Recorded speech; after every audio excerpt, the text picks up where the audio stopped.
மல்கியாவின் புஸ்தகம் 3ஆம் அதிகாரம் 10ஆம் வசனத்தை நம்ம எல்லாரும் சேர்ந்து படிப்போம். 10 12 வசனங்கள் வரையிலும். என் ஆலயத்தில் ஆகாரம் உண்டாயிருக்கும்படி தசம பாகங்களை எல்லாம் பண்டசாலையில் கொண்டு வாருங்கள். அப்பொழுது நான் வானத்தின் பலகனில் திறந்து இடம் கொள்ளாமற் போக மட்டும் உங்கள் மேல் ஆசீர்வாதத்தை வருஷிக்க மாட்டேனும் என்று அதனால் என்னை சோதித்து பாருங்கள் என்று சேனைகளின் கர்த்தர் சொல்லுகிறார். பூமியின் கனிகையை பட்சித்து போடுகிறவைகளை உங்கள் நிமித்தம் கண்டிப்பேன். அவைகள் உங்கள் நிலத்தின் பலனை அளிப்பதில்லை. வெளியில் உள்ள திராட்சை கொடி பலமில்லாமற் போவதும் இல்லை என்று சேனைகளின் கர்த்தர் சொல்லுகிறார். அப்பொழுது எல்லா ஜாதிகளும் உங்களை பாக்கியவான்கள் என்பார்கள். தேசம் விரும்பப்படத்தக்கதாக இருக்கும் என்று சேனைகளின் கர்த்தர் சொல்லுகிறார். பல வாரங்களாக நம் விசுவாசிகளுடைய பொருளாதார ஆசீர்வாதம் என்ற தலைப்பின் கீழாக நம் கர்த்தருடைய வார்த்தையை நாம் தியானித்து கொண்டிருக்கிறோம். அநேக நேரங்களில் பார்த்திங்கன்னா இந்த பொருளாதார ஆசீர்வாதம் என்று சொன்னாலே அநேக இந்த பாரம்பரியமான மக்களுக்கெல்லாம் பிடிக்க மாட்டேன்து. ஏன்னா அதிகமாக அவங்க கேட்டதெல்லாம் தரித்திரம், இல்லாமை, ஏழ்மை, இப்படிப்பட்ட காரியத்தை அதிகமாக கேட்டதுனால நம்ம அந்த ஆசீர்வாதம் என்று சொல்லும் போதெல்லாம் அவங்களுக்கு பிடிக்க மாட்டேன். பாருங்கள், இந்த ரீசர்ச்சில் வேதாகம கல்லூரி மாணவர்கள் வேதத்திலேருந்து பல காரியத்தை ஆராய்ச்சி பண்ணும்போது ஒவ்வொரு வார்த்தையும் எவ்வளோ வருது என்பதெல்லாம் கண்டுபிடிக்கிறார்கள். கண்டுபிடிக்கும்போது வேதத்தில் விசுவாசம் என்ற ஒரு வார்த்தை எங்கெல்லாம் வருதுன்னு கண்டுபிடிக்கும்போது கிட்டத்தட்ட ஒரு 500 தடவை நேரடியாகவும் மறைமுகமாகவும் பேசப்பட்டிருக்கிறதாக கண்டுபிடித்திருக்கிறார்கள்.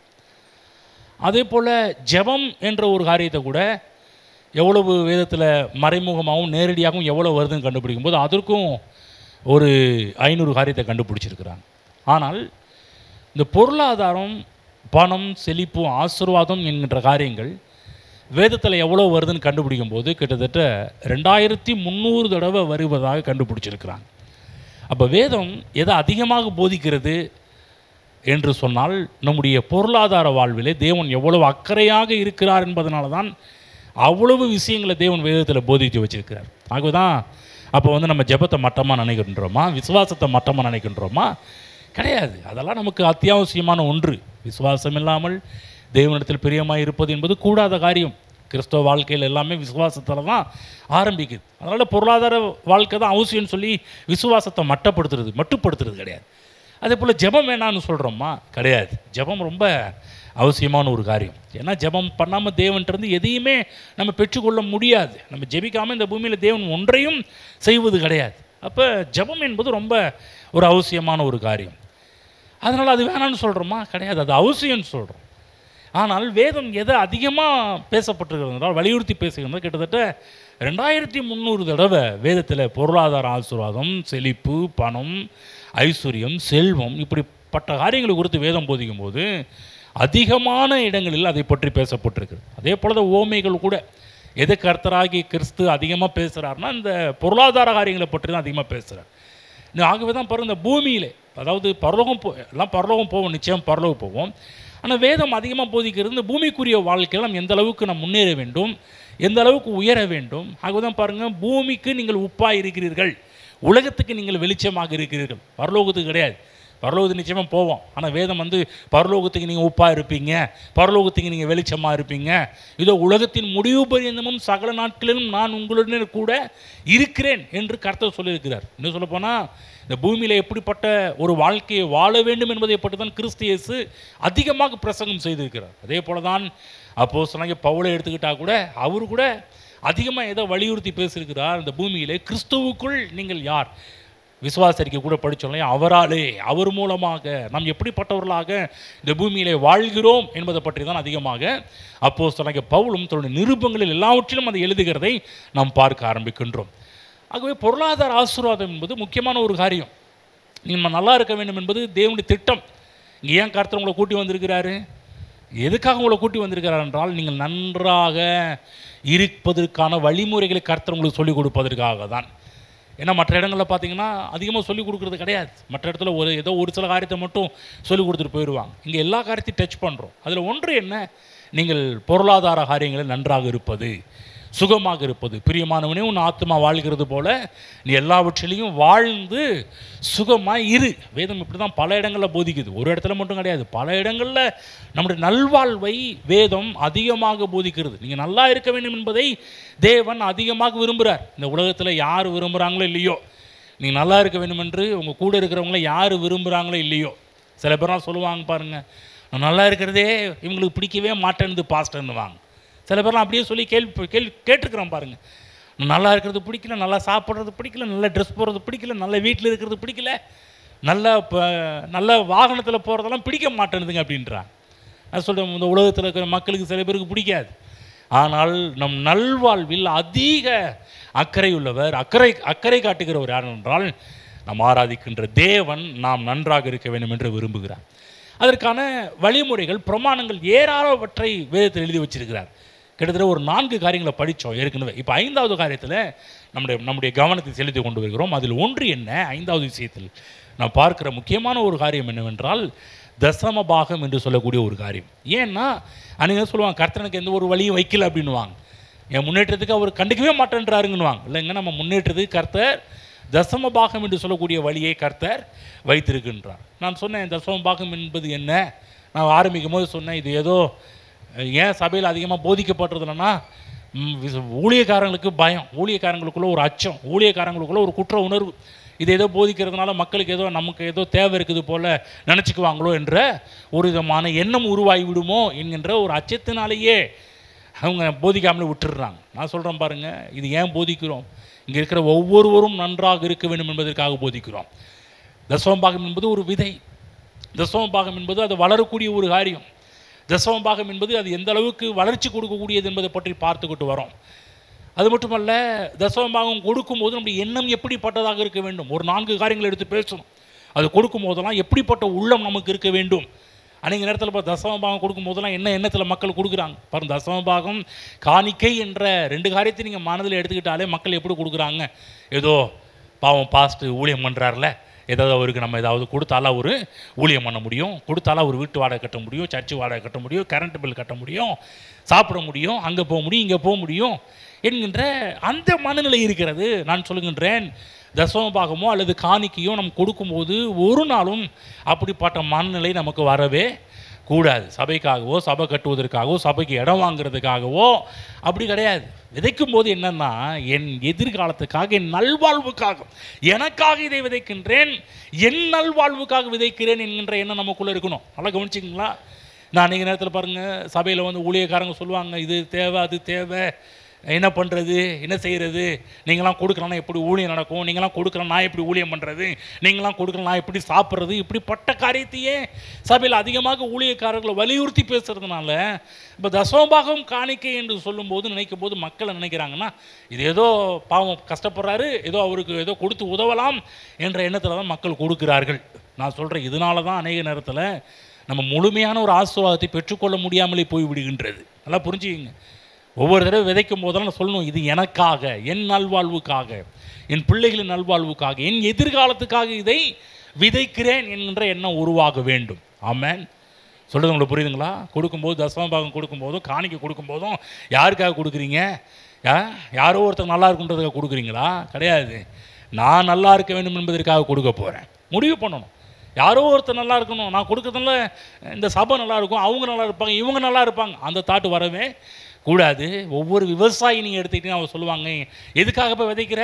இல்லைங்க, அந்த ஊர் மக்கள் நல்லா இருக்குன்றதுக்காக விதைக்கிறாங்களா? ஒவ்வொருத்தரும் விதைக்கும் போதெல்லாம் பல கனவோடு, பல திட்டங்களோடு, பல எதிர்பார்ப்புகளோடு விதைக்க ஆரம்பிப்பார்கள். எனக்காக, அவங்களுக்காக, அவர்கள் குடும்பத்திற்காக, அவர்கள் எதிர்காலத்திற்காக அதை விதைக்க ஆரம்பிப்பார்கள். நல்லா புரிஞ்சுக்கணும். ஒவ்வொருவரும் கொடுக்கும்போது என்ன எண்ணம் உருவாக வேண்டும் என்கிற காரியத்தை மனதில் நன்றாக பதித்து கொள்ள வேண்டும். கடந்த வாரத்தில் ஓரல் ராபர்ட்ஸ் என்பவரை பற்றி ஒரு சில காரியங்கள் சொல்ல ஆரம்பித்தேன். கிறிஸ்துவ உலகத்திலேயே பார்த்தீங்கன்னா முத பல சத்தியங்களை உலகத்துக்கு கொண்டு வந்தவர். இதில் கர்த்தர் நல்லவர் என்கின்ற சத்தியங்கள், இந்த சீடு, இந்த ஃபெய்த் சீடு, இதெல்லாம் பற்றி மெராக்கிள் சீடு, அற்புத விதைகள் என்பதை என்கிற காரியத்தெல்லாம் பற்றி அதிகமாக எழுதி வச்சது. தமிழில் கூட அந்த புஸ்தகங்கள் நிறைய வெளியே வந்திருக்குது. ஓரல் ராபர்ட்ஸ் எழுதின புஸ்தகங்கள், அற்புதங்களின் தொகுப்பு, விசுவாச விதை என்கிற தலைப்பின்களாக ஏராளமான புஸ்தகங்கள், அவருடைய புஸ்தகங்கள் இப்போ தமிழில் வந்திருக்குது. என்னுடைய காலகட்டத்திலாம் தமிழில் இல்லை. நான் வேதாகம கல்லூரி படித்தப்பெல்லாம் இங்கிலீஷில், ஆங்கிலத்தில் தான் அதிகமாக அது இருந்தது. இன்றைக்கி எல்லாருமே படிக்கிற மாதிரி தமிழில் அது வந்திருக்கிறது. நானும் அந்த புஸ்தகம் நிறைய தமிழில் வாங்கியிருக்கிறேன் பாருங்கள். அது வந்து பல காரியங்கள் படிக்க ஆரம்பிக்கும் போது தான் புரியுது, இவ்வளோ விஷயங்கள் இருக்குது. அன்றைக்கு நேரத்தில் நம்ம வந்து கண்கள் வந்து மறக்கப்பட்டதாகவே போயிடுச்சு பாருங்கள். அப்போ வந்து அவருடைய காரியத்திலேருந்து எடுத்து பார்க்க ஆரம்பித்தோம். ஒரு கர்த்தரின் ஆதாரம் என்பதற்கு அத்தாட்சியே என்னென்னா நம்ம கொடுக்கின்ற டைத். அப்போ தசமபாகம் கொடுக்கும்போது கர்த்தரின் ஆதாரமாக இருக்கிறார் என்பதனுடைய மிகப்பெரிய ஒரு வெளிப்பாடு. கடவுள் தான் என் ஆதாரம் என்பதற்கு ப்ரூஃப் என்ன? நம்ம விதைக்கின்ற விதைகள் என்பதை பற்றி நம்ம வந்து பார்க்க ஆரம்பித்தோம். கடந்த வாரத்தில் சொல்லும்போது சொன்னோம் இல்லையா, அவர் இந்த $55 எடுத்து என்னைக்கு விதைக்க ஆரம்பித்தார் அதுவரை புலம்பிகிட்டு இருந்தார். அதுவரை மக்கள் மேலே தான் கண்ணை வச்சுருந்தார். இவங்க கொடுக்கல, அவங்க கொடுக்கல, அவங்க உதவி செய்யலை, இவங்க உதவி செய்யலை, அது மேலே தான் கவனமாக இருந்துச்சு. என்னைக்கு கர்த்தர் மேலே கண்ணை வச்சார் அன்றைக்கி தான் அவர் சொல்கிறாரு, அன்றைக்கி நைட்டு அன்றைக்கி சபையில் காணிக்கை பெட்டியில் காணிக்கை $55 போடுன்றாரு. போட்டுட்டு வீட்டுக்கு வராரு. உள்ளத்தில் ஒரு விதமான சந்தோஷம். ஆனால் மனைவி கேட்குற கேள்வி அவ்வளோ கேள்வி. அவர் அந்த நாள் அந்த அதிகாலை வேலையிலேயே அதனுடைய ரிசல்ட்டை பார்க்க ஆரம்பித்தார். போன வாரத்தில் காமிக்க ஆரம்பித்தோம். நான் சொல்கிறேன், அவருடைய கண்களை வந்து அதன் மேலேருந்து கர்த்தர் எடுக்க ஒரு வழியை கற்றுக் கொடுத்தார். அன்றைக்கு நேரத்தில் நீங்கள் போதிக்கின்ற போதனைகள் எல்லாம் எதுக்காகன்னா, நீங்கள் எதெல்லாம் ஆதாரம் என்று நீங்கள் நினைத்து கொண்டிருக்கிறீர்களோ அதன் மீது இருந்து உங்கள் கண்களை எடுத்து கர்த்தர் மீது உங்கள் கண்களை வைக்க வேண்டும். கர்த்தரின் ஆதாரம் என்று வாழ கற்றுக்கொள்ள வேண்டும். ஆமென். அவர் விதைச்ச பிற்பாடு சொல்கிறார், அன்னைக்கு தான் அது வரை விசுவாசி திட்டிகிட்டு இருந்தேன். இன்றைக்கி நிறைய சபைகள் அப்படி தான் நடக்குது. நிறைய ஊழியக்காரங்க ஏன்டே சொல்லியிருக்கிறாங்க, விசுவாசிகள்லாம் கண்ணாபுரன்னு திட்டாங்க. அவ்வளோ வச்சுக்கிட்டு என்ன பண்ணுறாங்க, இவ்வளோ வச்சுருக்குறாங்க, அவ்வளோ வச்சுருக்குறாங்க, அந்த செலவு பண்ணுறாங்க, இந்த செலவு பண்ணுறாங்க, கர்த்தருக்கு ஒன்று கொடுக்க மாட்டாங்க, சபைக்கு ஒன்று கொடுக்க மாட்டேன்றாங்க. நிறைய நேரத்தில் பாரு, இதுதான் அநேக பிரசங்கியார்களுடைய பிரசங்கமாக இருக்குது, குமுறலாக இருக்கிறது, கசப்பாக இருக்குது, எரிச்சலாக இருக்குது விசுவாசிங்க மேலே. அவர் சொல்கிறாரு, என்றைக்கு நான் கர்த்தர்கிட்ட இந்த காரியத்தை கற்றுக்கொண்டனோ அடுத்த நாள்லேருந்து அடுத்த வாரம் பிரசங்கமே வேறு மாதிரி ஆயிடுச்சுன்றார். அடுத்த வாரத்துலேருந்து மக்களை குறை சொல்கிறது கிடையாது, கர்த்தரை உயர்த்த ஆரம்பித்தார். கர்த்தர் எப்படிப்பட்டவர்? அவர் சொல்கிறாரு, நானும் சின்ன வயசுலேருந்து நானும் ஒரு அக்ரிகல்ச்சர் ஃபேமிலி தான், விவசாய குடும்பம் தான். ஆனால் எனக்கு அவ்வளோ நாள் தெரியல, அந்த விசுவாசி $400 கொடுக்குறவர்களும் எனக்கு தெரியவே தெரியல. அவர் சொல்கிறாரு தேங்க்யூன்னு இவர் சொல்கிறாரு பாருங்க. அவர் நீங்கள் தேங்க்யூ சொல்லக்கூடாதுங்க, நாங்கள் தாங்க தேங்க்யூ சொல்லணும், விதைக்கிறதுக்கு ஒரு நல்ல வாய்ப்பு கொடுத்தீர்களே. நல்லா கவனிங்க, நீங்கள் எப்போ நீங்கள் கொடுக்கும்போது நல்லா புரிஞ்சுக்கணும், இதை நான் விதைக்கிறேன். Amen. This is my seed. ஒவ்வொரு தடவையும் காணிக்கையாக இருக்கட்டும், தசமபாகம், இது விதை. ஆமென். புரியுதுங்களா? இதை பிடிச்சிங்க, ஏதோ சாப்பாட்டுக்கு வச்சுக்கிங்க, போகிறவர்கள் அப்படியே சாப்பிட்டு போங்க, ஏதோ பெட்ரோலுக்கு ஊற்றிக்கிங்க அப்படி சொல்லாதீங்க. இது என்னுடைய விதையை விதைக்கிறேங்க, நல்ல நிலத்தில் விதைக்கிறேன். நல்ல நிலத்தில் விழுகின்ற விதையானது அது 30, 60, 100 பலன் கொடுக்க ஆரம்பிக்கும். நல்ல நிலத்தில் நீங்கள் விதைக்கிறீங்க, நீங்களாம் நல்ல நிலத்தில் விதைச்சிருக்கிறீங்க வந்து. ஆமென். விதைக்கிற இடத்த பார்க்கணும், எந்த இடத்துல விதைக்கிறீங்கன்றது ரொம்ப முக்கியம். கண்ட இடத்துல விதைச்சி, சில பேருக்கு தேவையில்லாத கல்லுள்ள இடத்துல விதைச்சிட்டு, முள்ளுள்ள இடத்துல விதைச்சிட்டு, வலியுள்ள இடத்துல விதைச்சிட்டு நம்ம எதிர்பார்க்கவே முடியாது. சில பேர்லாம் பாரு, நானும் தானங்க கொடுக்குற இடம் எப்படிப்பட்ட இடமா இருக்குது? நல்ல நிலமாக இருக்குதா? உங்கள் விசுவாசத்தை கட்டி எழுப்பப்படுகின்ற இடமாக இருக்கின்றதா? உங்களுடைய உற்சாகத்தை தட்டி எழுப்பக்கூடிய ஒரு இடமாக இருக்கின்றதா? உங்கள் தைரியத்தை தட்டி எழுப்பக்கூடிய ஒரு இடமாக இருக்கின்றதா? நீங்கள் வளருகிறீர்களா? வளருவதற்கான ஏதாவது ஒரு காரியம் இருக்குது அந்த இடத்துல? ஏதாவது இப்போ கொஞ்சம் வளர்ந்துருக்கிறீங்களா? இல்லை எப்போ பார்த்தாலும் சில பேர்லாம் இப்போ சபைக்கு வந்துட்டு போனாலும் பார்த்தீங்கன்னா எம்டியாக போவாங்க. சில பேர்லாம் நீங்கள் ஏன் தான் சர்ச்சுக்கு வந்தோம் அப்படியே அவங்க திட்டி ஒரு வழி ஆக்கி அவங்க இவங்களும் கசந்து வெளியே போய் நீங்கள் ஒன்றும் பெற்றுக்கொள்ள முடியாத நிலைமையில தான் போகிறாங்க. நான் சொல்கிறேன், இங்கே வர நீங்கள் நல்ல நிலத்தில் விதைக்க கற்றுக்கொள்ள வேண்டும். விசுவாசத்தில் வளர்றீங்களா? ஏதாவது கிடைக்குதா? ஏதாவது போஷாக்கு கிடைக்குதா? ஏதாவது வளருகிறீர்களா? உங்கள் நம்பிக்கை ஊட்டப்பட்டிருக்கிறதா? தன்னம்பிக்கை வளர்ந்துருக்கிறதா? தைரியம் வளர்ந்துருக்கிறதா? விசுவாசத்தில் வளர்ந்துருக்கிறீர்களா? கர்த்தரை குறித்த ஏதாவது ஒரு வெளிச்சம் கிடைச்சிருக்குதா? கர்த்தர் எப்படிப்பட்டவர் என்கின்ற அறிவு கொஞ்சமாவது மேலே வந்திருக்கிறதா? அப்படின்னா அது நல்ல இடம். அந்த இடத்துல விதைக்கும் போது ஏராளமான நன்மைகள் உண்டாவதை நீங்கள் பார்க்க ஆரம்பிப்பீர்கள். ஆமென். அதுதான் பாருங்கள், மார்க் புஸ்தகம் 4ஆம் அதிகாரத்திலிருந்து பார்க்க ஆரம்பித்தோம். அப்போ இயேசு கிறிஸ்து அந்த இடத்துல சொல்கிறார், விதைக்கிறவனை பற்றி ஓமையை சொல்கிறாரு. அவங்களுக்கு கொஞ்சம் கன்ஃபியூஸாக இருந்துச்சு. அப்போ இயேசு சொல்கிறாரு, இந்த ஓமையை நீங்கள் புரிஞ்சு கொள்ளலைன்னா, விதைப்பா இருப்புன்ற ஓமையை நீங்கள் புரிந்து கொள்ள வேண்டாலும் மற்ற எதையுமே உங்களால் புரிந்து கொள்ள முடியாதுன்றார். அப்போ என்ன சொல்கிறேன், இந்த உலகத்தில் இருக்கிற எல்லாமே விதைப்பு. எந்த ஒரு காரியமாக இருந்தாலும் விதைப்பு அறுப்பு என்ற ரீதியில் தான் எந்த ஒரு காரியத்தையும் நம்ம பார்க்கணும். இந்த பூமியில் நாம் எதை செய்தாலும் அது எதற்கு ஈக்குவல் என்றால் விதை. சொல்லுங்க, விதை. ஆமென். நிறைய நேரத்தில் மக்கள் அப்படி பார்க்கறது கிடையாது, விதையாக பார்க்கறது கிடையாது. நான் சொல்கிறேன், விளைந்து விடும். நீங்கள் எது செஞ்சாலும் விளைஞ்சிரும். நல்லது செஞ்சாலும் விளையும், கெட்டது செய்தாலும் விளைஞ்சிரும். சிலருடைய வாழ்க்கையில் பாருங்கள், முள்ளு நிறையா வளர்ந்து கிடக்குது. ஏன்? விதைச்சது நம்ம, இப்போ அறுத்துக்கிட்டு இருக்கிறோம், முள்ளை அறுத்துக்கிட்டு இருக்கிறோம். ஆகதான் நீங்கள் முள்ளை விதைக்கக்கூடாது, கண்டது கிடையாது விதைக்கக்கூடாது, நல்லதை விதைக்க வேண்டும் என்பதை பற்றி தான் பேசி கொண்டிருக்கிறோம். அப்போ கலாத்தியரில் கூட பவுல் சொல்கிறாரு, மனுஷன் எதை விதைக்கிறானோ அதையே அவன் அறுப்பான் என்றான் சொல்கிறார். நாம் சோர்ந்து போகாதிருந்தால் ஏற்ற காலத்தில் அறுப்போம். அப்போ எல்லாமே விதைப்பதில் தான், விதைப்பில் தான் ஆரம்பிக்குது. படிப்போம், மத்தேயு புஸ்தகம் 17:20 போவோம். மத்தேயு 17:20 படிப்போம்.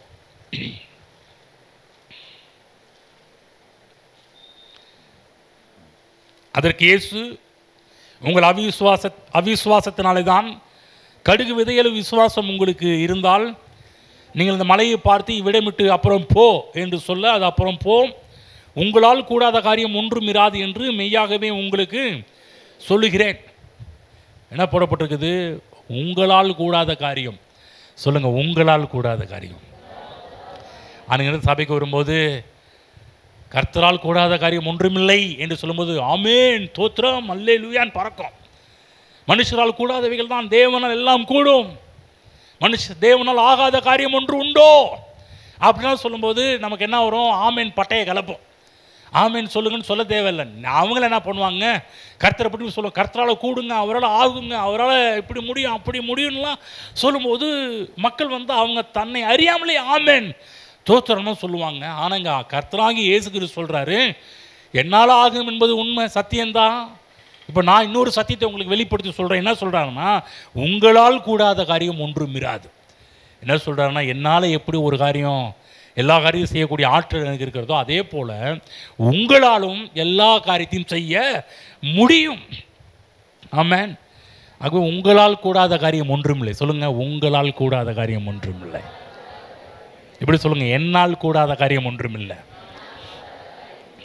நம்ம எப்படி வாழ்ந்துட்டோம்னா, என்னால் முடியாதுங்க, ஏன்ட்டு போய் சொல்கிறீங்களே, இது எப்படிங்க என்னால் செய்ய முடியும்? நிறைய நேரங்களில் நம்ம இப்படியே பேசியே வளர்ந்துட்டோம். எங்க ஏன்ட்ட போய் சொல்கிறீங்களே, எப்படிங்க என்னால் செய்ய முடியும், எப்படி இது பண்ண முடியும், எப்படி? கர்த்தர் சொல்கிறாரு, கர்த்தர் சொல்கிற காரியத்தை மானதில் கொண்டு போய் வைங்க.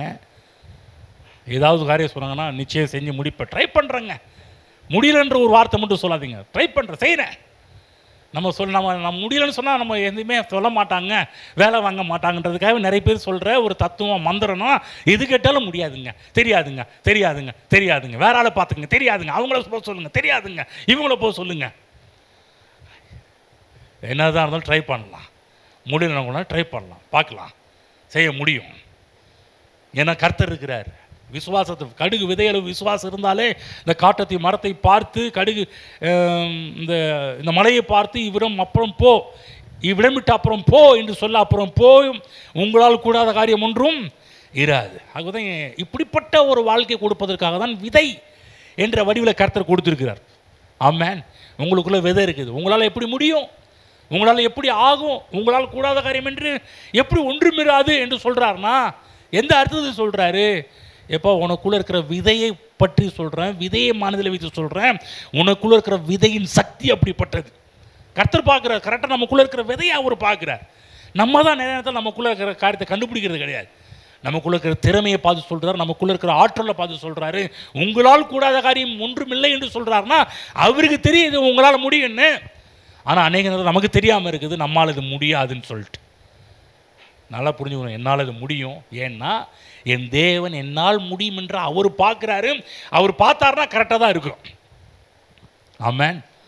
கண்டுபிடிச்சிருக்கிறீங்களா? தேவன் உங்களுக்காக வைத்த திறமைகளை கண்டுபிடிச்சிருக்கிறீங்களா? அதான் ஒரு விதை என்ற வடிவில் கர்த்தர் வச்சிருக்கிறார். ஆற்றலை கண்டுபிடிச்சிருக்கிறீர்களா? அந்த ஆற்றல், சக்தி, திறமைகள், தாளந்துகளெல்லாம் ஒரு விதையை போல வச்சிருக்கிறார். அதை வளர்த்திருக்கிறீர்களா? அதுக்கு ஏதாவது காரியம் செஞ்சிருக்கிறீங்களா? ஒரே நைட்டில் இப்படி ஆகிறது கிடையாது. பிறந்த உடனே பாருங்கள், பிறந்த குழந்தை அப்படியே பிறந்த உடனே பார்த்தீங்கன்னா அப்படியே கம்ப்யூட்டர் எடுத்து ஆப்ரேட் பண்ணுறது கிடையாது. இந்த கிராஃபிக்ஸ்க்கு அது ஓகே செட் ஆகும். பிறந்த உடனே பிள்ளைங்க இப்படி பண்ணுறாங்க, அப்படி பிறந்த உடனே அடுத்த நாள் பிள்ளைங்க அப்படி பண்ணுறாங்கன்றது சங்கர் பட கிராஃபிக்ஸுக்கு ஒத்து வரும். ஆனால் மற்ற காரியத்துக்கு ஒத்து வராது. நமக்குள்ள திறமைகள் ஒரு காலத்தில் வளர வளர வளர நமக்குள்ள திறமைகளை கண்டுபிடிச்சோம், தாளங்களை கண்டுபிடித்து அதை வளர்க்க ஆரம்பித்தோம், பண்படுத்த ஆரம்பித்தோம். அது நம்ம இன்றைக்கு அதை கண்டுபிடிச்சி வளர்த்ததுனால இன்றைக்கு நம்மால் முடியாத காரியம் என்று ஒன்றும் இல்லை என்ற அளவுக்கு அந்த விதை வளர்ந்திருக்கிறது. ஆமென். பயம் என்ற ஒரு காரியம் இருக்குதா? கவலை இருக்குதா? பிரச்சனை இருக்குதா? வியாதி இருக்குதா? பணப்பிரச்சனை இருக்குதா? எல்லாவற்றையும் என்னால் மேற்கொள்ள முடியும். என்னால் முடியாத காரியம் என்று ஒன்றும் இல்லை. எல்லாவற்றையும் ஒன்றும் இல்லாமல் ஆக்க என்னால் முடியும். பிற்போக்கான காரியங்கள் நிறைய வருதா? பிற்போக்கான காரியம் என்னை மேற்கொள்ள முடியாது. எல்லாவற்றையும் நான் ஜெயிப்பேன்.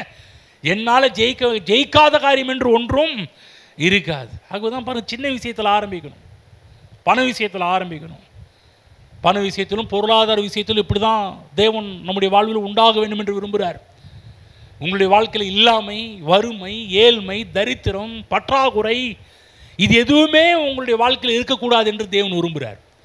நீங்கள் பஞ்சத்தில் வாழ வேண்டும் என்பது தேவனுடைய நோக்கம் இல்லை. கைக்கும் வாய்க்கும் என்ற நிலைமை என்று இருக்கக்கூடாது என்று தேவன் விரும்புகிறார். நீங்கள் எப்போது நிரம்பி வழிய வேண்டும் என்று கர்த்தர் விரும்புகின்றார். பாருங்கள், இந்த ஓரல் ராபர்ட்ஸ் அவருடைய ஆஃபீஸில் ஒரு நல்ல ஒரு அவருடைய பார்ட்னர், ஒரு நண்பர் ஒர்க் பண்ணார், வேலை செஞ்சார். பாருங்கள், இவர் வேலை செய்யும்போது பார்த்தீங்கன்னா அவர் சொல்கிறாரு, இங்கே பார்ப்பா, உன் கம்பெனியில் நான் வேலை செய்ய இந்த நிறுவனத்தில், இந்த ஸ்தாபனத்தில் நான் வேலை செய்கிறேன். ஆனால் எனக்கு சம்பளம் எனக்கு $1 கொடுத்தா போதும். அவர் நீங்கள் நாங்கள் $1 போதும். அவர் சொல்ல என்கிட்ட நிறையா இருக்குது. அவர் சொல்கிறார், ட்ரில்லியன் கணக்கில் அவர்கிட்ட பணம் இருக்குது. ஆனால் என்கிட்ட இவ்வளோ பணம் இருந்தாலும் தேவனுடைய ராஜ்யத்திலிருந்து என்னுடைய பார்ட் இருக்கணும், என்னுடைய ஊழியர் இருக்குன்னு சொல்லிட்டு நான் இந்த இடத்துல வேலை செய்கிறேன். எனக்கு $1 நீங்கள் சம்பளம் கொடுத்தா போதும் அப்படின்றதுனால இவர் வேலை செஞ்சுட்டு இருக்கிறாரு. இவர் அந்த காலகட்டங்களிலே இந்த ஷேர் மார்க்கெட்டிங் இந்த விஷயத்தில் பார்த்தீங்கன்னா கொடிக்கட்டு பிறந்தவர். இந்த நண்பர், இந்த ஓரல் ராபர்ட்ஸுடைய நண்பர் பார்த்தீங்கன்னா அந்த காலகட்டத்திலே ஷேர் மார்க்கெட்டில் அவ்வளோ பணத்தை எடுத்தவர். இவர் இப்படிப்பட்ட பணங்கள்லாம் எடுத்ததுனால, ஏராளமான பணம் அவர்கிட்ட இருந்ததுனால, ஓரல் ராபர்ட்ஸ் யூனிவர்சிட்டியில் பார்த்தீங்கன்னா பல கட்டிடத்தை அவர் பேரில் கட்டி வச்சிருக்கிறார். நீங்களாம் சில பேர் இவர் கட்டி கொடுத்த பில்டிங், அவர் கட்டி கொடுத்த நினைவாலயம், இந்த மாதிரிலாம் சில பில்டிங்லாம் கட்டுற மாதிரி இந்த நண்பர் பாருங்கள், பணம் அவ்வளோ வந்ததுனால நிறைய இடங்களில் அந்த யூனிவர்சிட்டியில் பல ஹால்ஸையும் பல ரூம்ஸையும் பல்வேறு விதமான சேப்பலையும் அதில் கட்டி வச்சாராம். பாருங்கள், அதில் அவருடைய பேர்லாம் பதிக்கப்பட்டிருக்கு. அவர் சொல்கிற ஒரு காலகட்டத்தில் மிகப்பெரிய ஒரு தொய்வு அவருக்கு ஏற்பட ஆரம்பித்தது. எப்போதும் ஷேர் மார்க்கெட்டிங்னாலே ஒரு சில நேரத்தில் நல்லா ஏறும், அப்படியே சில நேரத்தில் அப்படியே இறங்கிடும். பாருங்கள், ஒரு டைம் வர்றப்ப ஷேர் மார்க்கெட்லேருந்து எல்லா பணமும் அவர்கிட்ட 0% போய் நின்றுச்சாம். பாருங்கள், அப்படியே போயிடுச்சு அவருடைய லைஃப்பில். அவர் சொல்கிறார், அவ்வளோதான் லைஃப்ன்ற லெவலில் இருக்கும்போது ஓரல் ராபர்ட்ஸ் அப்போ தான் அவர் வீட்டுக்கு போகிறாரு, ஜெபம் பண்ணுறதுக்கு போகிறாரு.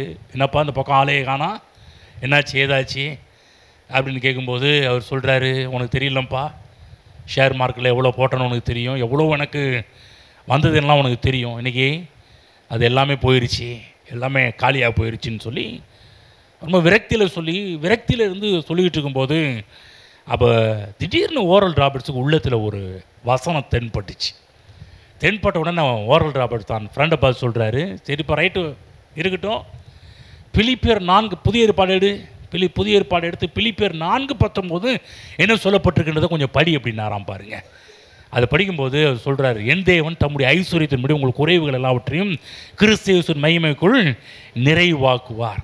அப்போ சொல்கிறாரு, அவர்கிட்ட கேட்டாராம், இங்கே பாருப்பா, கர்த்தர் உன்னுடைய ஷேர் மார்க்கெட்டை வையமாக வச்சு உன் தேவைகளை சந்திப்பேன்னு சொல்கிறாரா, இல்லை அவருடைய மகிமையின் ஐஸ்வர்யத்தின்படி உன் தேவைகளை சந்திப்பேன்னு சொல்கிறாரா அப்படின்ற ஒரு கேள்வி கேட்க ஆரம்பித்தாராம். பாருங்க, அப்போ தான் அவருக்கு கிளிக் ஆச்சு. யார் கூட வேலை செஞ்ச நண்பருக்கு கிளிக் ஆச்சு. அப்போ தான் சொன்னார், நான் போடுற ஷேர் மார்க்கெட்டை மையமாக வைத்து தேவன் என் குறைகளை நிறைவாக்குறது கிடையாது. என் தேவன் தம்முடைய ஐஸ்வரியத்தின்படி என் குறைவுகளெல்லாம் நிறைவாக்குகிறார் என்கின்ற அந்த வெளிச்சத்தை அந்த மனிதன் பெற்றுக்கொண்டாராம் பாருங்க. அந்த நாட்களில் ஷேர் மார்க்கெட்டில் தன்னுடைய கவனத்தை திருப்பி கர்த்தருடைய மகிமையின் மீது, கிறிஸ்துவின் மீது தன்னுடைய கண்களை வைக்க ஆரம்பித்தாராம் பாருங்க. கண்களை ஆரம்பித்த கொஞ்ச நாட்களே பாருங்க, இவர் ஷேர் மார்க்கெட்டில் எவ்வளவு இழந்தாரோ அதை காட்டிலும் பன்மடங்கு அமௌண்ட்டு அவருடைய ஷேரில் வர ஆரம்பிச்சுட்டான் பாருங்க.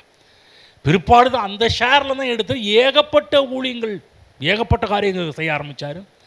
இவர் இப்படிப்பட்ட ஊழியங்கள்லாம் செய்யும்போது, ஓரல் ராபர்ட்ஸ் நண்பர் இவர் ஊழியங்களை செய்யும்போது இவருடைய நண்பர் இன்னொருத்தர் இவருக்கு ஒரு நண்பர் ஆனாரம் பாருங்க. நண்பராய் ஒரு காலகட்டத்தில் அமெரிக்க தேசத்தில் பார்த்தீங்கன்னா full gospel business man fellowship international என்ற ஒரு காரியத்தை ஆரம்பித்தாங்களாம் பாருங்கள்.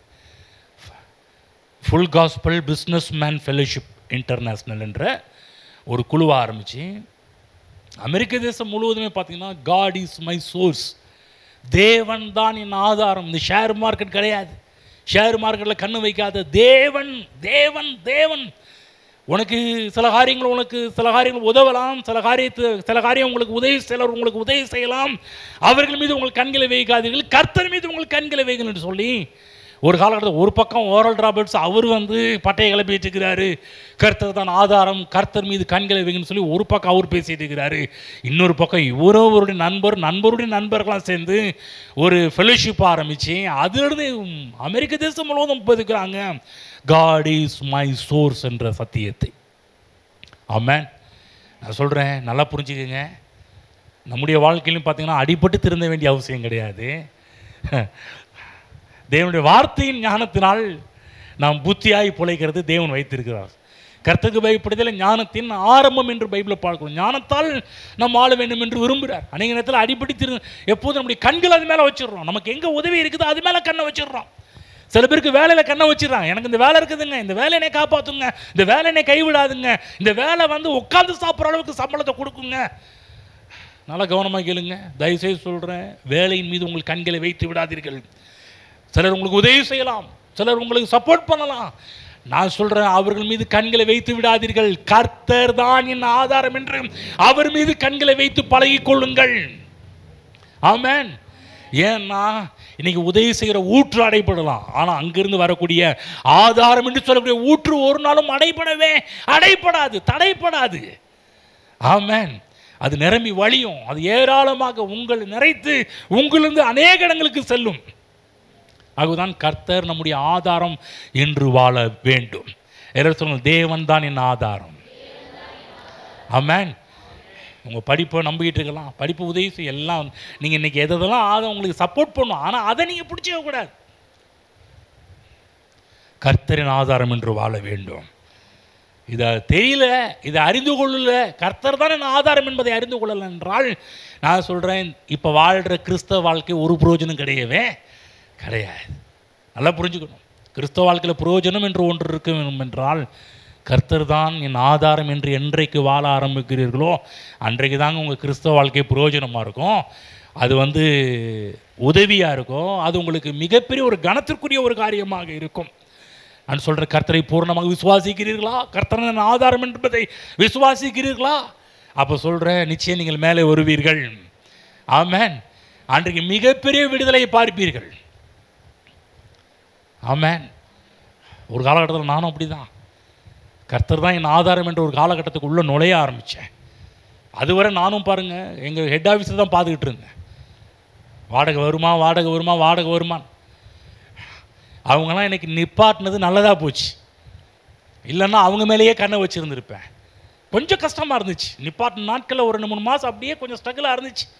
என்னப்பா இப்போ இப்படி கண்ணை கட்டி காட்டில் விட்ட கதையாக இருக்குதே, இப்படி அனுப்பிட்டாங்களே. அன்னைக்கு பாருங்க, ஒரு பாஸ்டர் வந்தார், பேசிட்டு இருந்தார். அவரு சொன்னார், அவரு கதையை அழகுறார்.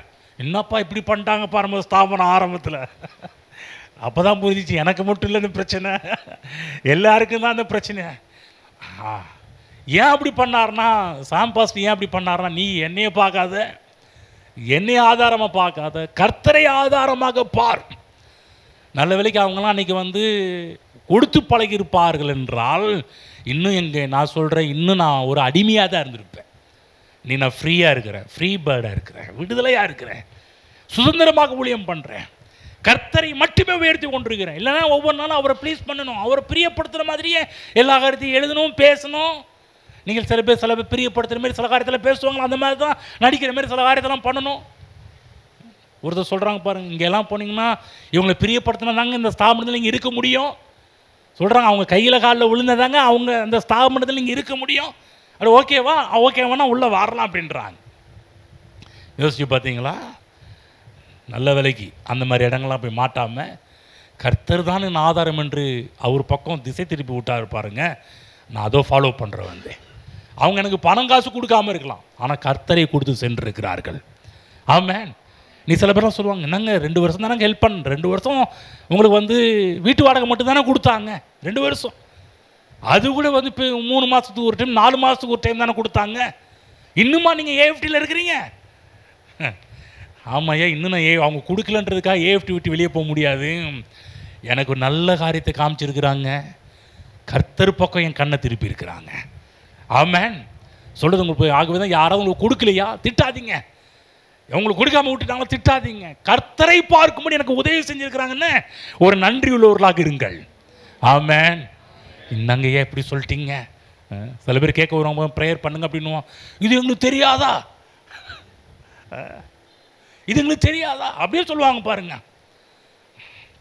இல்லைங்க ஜெபம் பண்ணுங்க கர்த்தர் கொடுப்பாரு. எனக்கும் ஆரம்பத்தில் அப்படி தான் இருந்துச்சு. நான் ஃபோன் பண்ணும்போது 3 மாதம் வாடகை வர ஃபோன் பண்ணுவேன். அங்கே பாஸ்ட் அசிஸ்டண்ட் ஜான் ஆபிரகாம் எடுப்பார் பாருங்க, தம்பி ஜெபம் பண்ணிக்கப்பா அப்படின்னு வார். அப்படியே உள்ள கஷ்டமாக இருக்கும். சிம்பிளாக ஜெபம் பண்ணிக்கங்கப்பா அப்படின்றாரு. இது எனக்கு தெரியாதா ஐயா? உள்ளத்தில் நான் சொல்கிறேன், எனக்கு தெரியாதா ஜெபம் பண்ணுறதுக்கு? அந்த டைம் வந்து கொஞ்சம் கஷ்டமாக இருந்துச்சு. ஆனால் கர்த்தர் பக்கம் திருப்பினாங்க பாருங்க, அவங்க மட்டும் எனக்கு ஹெல்ப் கொடுத்து உதவி இருந்தாங்கன்னா என்னை கெடுத்துருப்பாங்க. ஆகவே தான் பாருங்கள், எல்லாருக்கும் கொடுத்து கெடுத்துடாதீங்க, கர்த்தர் பக்கம் திருப்பி விடுங்கள். எங்கள் பிள்ளைகளுக்கும் அப்படி தான் பாருங்கள். இந்த 2 பசங்க இருக்கிறாங்க, இப்போயே கேட்டு பாருங்கள். கேட்ட உடனே எதுவும் பண்ணுறது கிடையாது. ஏன் கேட்ட உடனே பண்ணுனா அவங்க எங்கெல்லாம் பார்க்க ஆரம்பிச்சிருவாங்க. தேவையா அவர் பார், அவர் உனக்கு சந்திப்பு. நீ என்னப்பா கொடூரமான அப்பனா இருக்கிறீங்க, இப்படிலாம் இருக்கலாமா, இப்படிலாம் பண்ணலாமா? அப்பான்னா நீங்கள் செய்ய வேணாமா? எங்கள் அப்பான்ற ஒரு கடமையை செஞ்சிட்ருக்குறோம். ஆனால் முக்கியமான ஒரு கடமை என்னென்னா அவர்களை தேவன் பக்கம் திருப்புறோம் பாருங்கள். அதுதாங்க முக்கியமான ஒரு வேலை.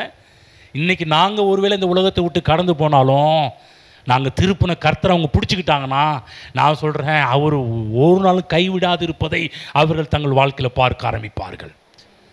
பிள்ளைகளை கெடுத்துடாதீங்க. உங்களையே, அதாவது திரும்ப சொல்கிறேன், இந்த சத்தியத்தெல்லாம் கேட்டது வீட்டில் போய் ஒன்றுமே செய்யாமல் இருக்கக்கூடாதுலாம் நான் சொல்ல வரல. தகப்பனாக தாயாக இருந்து குடும்பத்துக்கு செய்ய வேண்டிய கடமை நம்முடைய கடமைகள் இருக்குது பாருங்கள், அதை செய்தே ஆக வேண்டும். ஆனால் சில முக்கியமான ஒரு காரியங்கள் உங்கள் திராணிக்கு மேலே சில காரியங்களாம் உங்கள்கிட்ட வந்து கேட்கும்போது கவலைப்படாத, ஜெபம் பண்ணிக்குவோம். கர்த்தர் தேவைகளை சந்திப்பார், கர்த்தர் நோக்கிப்பார், கர்த்தர் வழிகளை திறப்பார், அற்புதமான வழிகளை திறப்பார். பாரு பைபிளில் பாரு, இப்படிலாம் கர்த்தர் வழிகளை திறந்துக்கிறார், ஆச்சரியமான வழிகள் அனுகூலங்கள்லாம் தேவன் செய்திருக்கிறார், அவர் நோக்கிப்பார் என்று சொல்லி இப்பயே நம்ம பிள்ளைகளை திருப்ப ஆரம்பித்தோம்னா நான் சொல்கிறேன், கர்த்தர்கிட்ட வர்றது பெருசாக இருக்கும். அடிக்கடி என் மனைவி சொல்லுவாங்க, இவர்கிட்ட கேட்டு பிரயோஜனம் கிடையாது, இவர்கிட்ட கேட்டால் அப்படி கொடுத்தா கூட கம்மியாக தான் வரும், ஆனால் அவர்கிட்ட கேட்டால் கரெக்டாக கொடுப்பார். ஹலோ, புரிஞ்சுதா என்ன சொல்ல வரேன்னு? நீ எதிர்பார்க்குற ஆட்கள் நீங்கள் கேட்டதை விட கம்மியாக தான் கொடுப்பாங்க. நீ எதிர்பார்க்குற ஆட்கள்கிட்ட சில இடத்துல அவமானத்தையும் வெட்கத்தையும் நீ சந்திக்க நேரிடலாம். ஆனால் கர்த்தர் உங்கள் ஆதாரம் என்று வாழும்போது அங்கே வெட்கப்பட மாட்டீங்க, அவமானப்படுத்தப்பட மாட்டீர்கள், தலை குனிந்து நிற்க மாட்டீர்கள், தலை நிமிர்ந்து நடக்கும்படி தேவன் எல்லா காரியத்தையும் தேவன் நமக்கு செய்வார். இப்போ யாரை ஆதாரமாக பிடிச்சிக்க போகிறீங்க? யாராவது காசு கொடுக்குறவங்கள ஆதாரமாக பிடிச்சிக்க போகிறீங்களா? யாராவது உதவி செய்கிறவங்கள ஆதாரமாக பிடிச்சிக்க போகிறீங்களா? கிடையாது. இவங்க மக்கள் உதவி செய்யலாம், ஆனால் ஆதாரம் அவர். ஆமென். சில பேர் உங்களுக்கு சப்போர்ட்டாக இருக்கலாம், ஆனால் ஆதாரம் கர்த்தர், அவரை பிடிச்சிக்கணும். ஆமென். இன்றைக்கு நீங்கள் எதெல்லாம் நீங்கள் பிடிச்சி வச்சுருக்கிறீங்களோ நீங்கள் முடிவு பண்ணணும், இதல்ல என்னுடைய ஆதாரம், கர்த்தர் தான் என் ஆதாரம் என்று அவரை நாம் பிடித்து கொள்ள வேண்டும். ஆமென். சில இடத்துல மக்கள் தராமல் இருக்கிறாங்களா, ரொம்ப நன்றி சொல்லுங்க. என்னது? ரொம்ப தேங்க்ஸுங்க, கொடுக்காம விட்டீங்களா ரொம்ப நன்றி. இப்போ கூட பாஸ்டர் பார்த்தா ரொம்ப நன்றி பாஸ்டர்னு தான் சொல்ல தோணும். நல்ல வேலைக்கு சாம் பாஸ்டர் நீங்கள் வந்து என்னைய கர்த்தர் பங்கு திருப்பினீங்க. ஒரு வேளை அன்றைக்கி ஏதோ கொடுத்து உதவி செஞ்சுருந்தீங்கன்னா இன்றைக்கி நான் என்ன பண்ணியிருப்பேன்? உங்களை தான் பார்த்துக்கிட்டு இருந்திருப்பேன். நல்ல வேலைக்கு ஒரு காரியத்தை செஞ்சீங்க. ஆகவே நான் சொல்கிறேன், உங்களுக்கு யாராவது உதவாமல் இருக்கிறார்களா? என்ன மனுஷன், கல் நெஞ்சக்காரன், ஹெல்ப்பே பண்ண மாட்டேன், மனுஷனாய்வேன் அப்படிலாம் திட்டாதீங்க. கர்த்தர் பக்கம் உங்களை திருப்பி இருக்கிறாங்களே சந்தோஷப்படுங்க. கர்த்தரை பார்க்கும்படி ஒரு வழியை ஓப்பன் பண்ணியிருக்கிறாங்க பாருங்க, சந்தோஷப்படுங்க. ஆமென் சொல்லுங்க. கர்த்தரின் ஆதாரமாக இருக்கிறார். ஆமென். பாருங்க, முதல்ல தசம பாகம் என்ற இடம் எங்கே வருதுன்னா, ஆதியாகமம் 14ஆம் அதிகாரத்தில் தான் இந்த வார்த்தை முத அங்கே தான் வர ஆரம்பிக்கிறது. ஆபிரகாம் மெல்கிசேதேக்குக்கு தசம பாகம் கொடுக்கின்ற காரியத்தை நம்ம அங்கே பார்க்க ஆரம்பிக்கின்றோம். நான் உங்களுக்கு சொன்னேன், ஆதியாகமம் 2ஆம் அதிகாரத்தில் மறைமுகமான தசம பாகத்தை குறித்து மறைமுகமாக சொல்லப்பட்ட இடம் ஆதியாகமம் 2, டைரக்டாக சொல்லப்பட்ட இடம், நேரடியாக சொல்லப்பட்ட இடம் ஆதியாகமம் 14ஆவது அதிகாரம். இங்கே தான் பாருங்கள் தசம பாகத்தை பற்றி முத சொல்லப்பட்டிருக்கிறது. ஏன் சொல்கிறேன்னா, அந்த நான் ஆதியாகமம் புத்தகத்தில் ஆதாம் கொடுத்துருக்கிறாரு. ஆதாம் இன்றைக்கு மிஸ் பண்ணாரோ அன்றைக்கி தான் பிரச்சனை ஏற்பட்டுச்சுன்னு சொன்னோம்.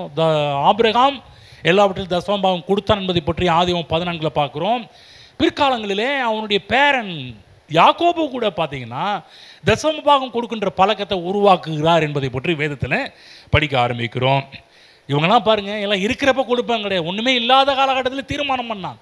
நம்ம கூட நம்முடைய வாழ்க்கையில் தீர்மானம் பண்ணணும், கர்த்தர் தான் என் ஆதாரம் என்பதற்கு மிகப்பெரிய ஒரு அத்தாட்சி, ப்ரூஃப் என்ன அப்படின்னா தசம பாகம் கொடுப்பது. சரி, ரெண்டாவது சத்தியம் என்ன? ரெண்டாவது திருப்புமுனை சத்தியம் என்ன? முதல் திருப்புமுனை சத்தியம் கர்த்தர் தான் என் ஆதாரம் என்று வாழ்வது.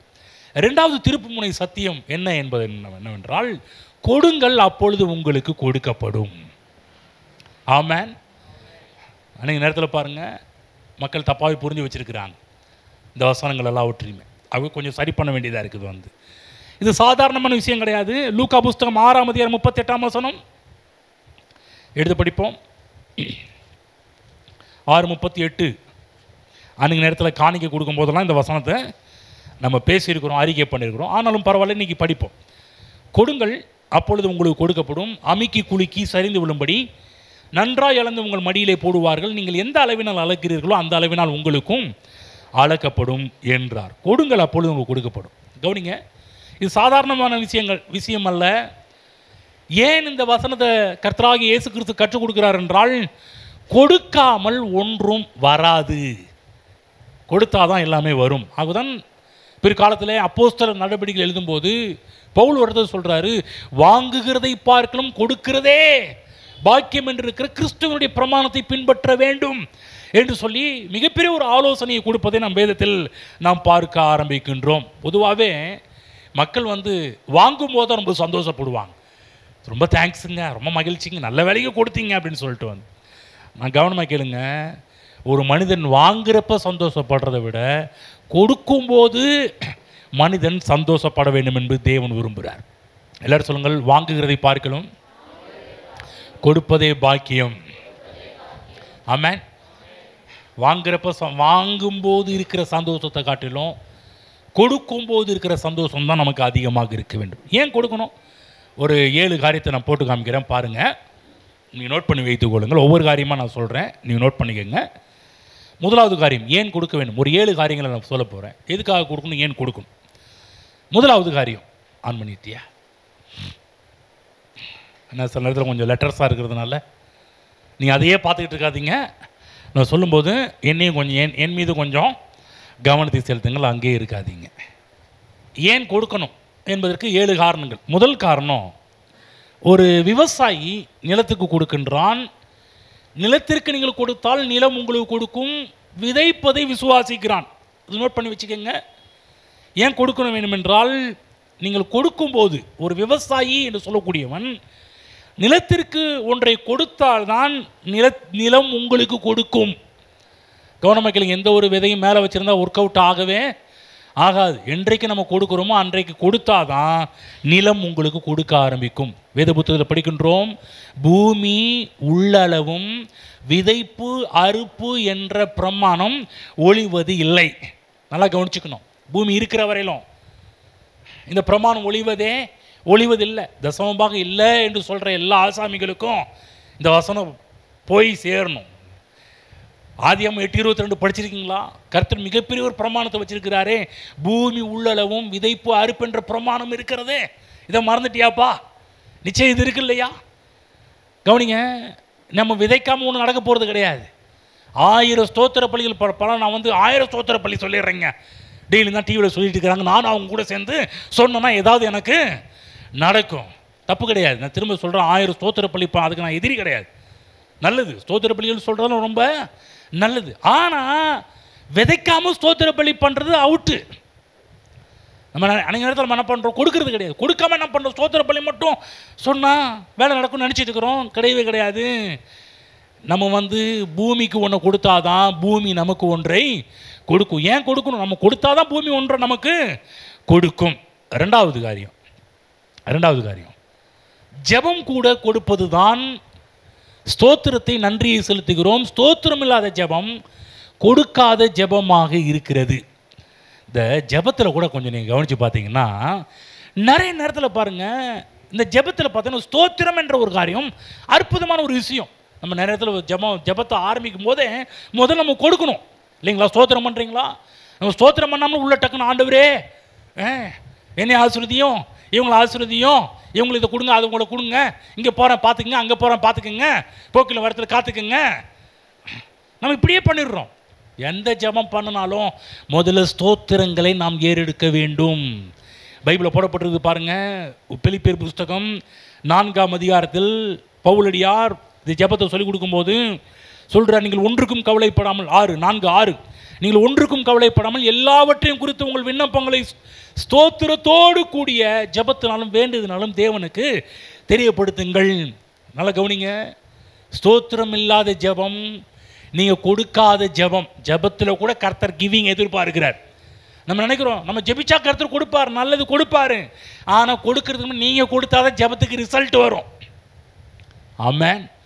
ஆகவே இனிமேல் ஜெபம் பண்ணுற நீங்கள் டக்குன்னு அப்படியே போய் ஆண்டவரே அதை பண்ணுங்க இதை பண்ணுங்கன்னு சொல்லாமல் முதல்ல கொஞ்சம் ஸ்தோத்திரம் பண்ணுங்க. ஜெபத்தை ஆரம்பிக்கும். அன்பின் பிதாவே, இயேசு நாமத்தில் இடத்துல வரேன்னு சொல்லிட்டு கர்த்தர் செய்த நிறைய நன்மைகள் இருக்குது பாருங்கள். ஒன்றும் இல்லைங்க, தேவன் செய்த இந்த நம்முடைய ஆவி ஆத்மா சரீரம், நம்ம சரீரத்தில் இருக்கின்ற அங்கவீனங்கள் அங்கத்தை பார்த்தாலே பார்த்தீங்கன்னா ஸ்தோத்திரம் பண்ணாமல் இருக்க முடியாது. நீர் கொடுத்த சுவாசத்திற்காக ஸ்தோத்திரம் ஆண்டவரே, மூச்சுக்காக நன்றி ஆண்டவரே.